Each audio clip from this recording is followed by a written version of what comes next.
जो आसूदगी और तंगी में अपना माल अल्लाह की राह में खर्च करते हैं और गुस्से को रोकते और लोगों के कसूर मुआफ करते हैं, और अल्लाह नेकूकारों को दोस्त रखता है।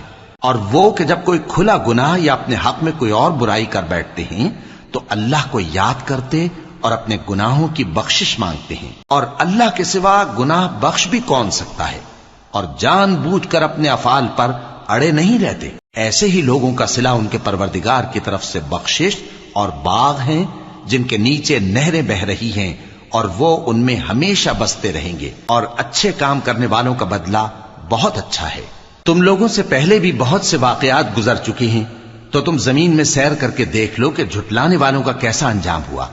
ये कुरान लोगों के लिए साफ पैगाम और अहले तकवा के लिए हिदायत और नसीहत है। और बद्दिल न होना और न गम करना, अगर तुम सच्चे मोमिन हो तो तुम ही गालिब रहोगे।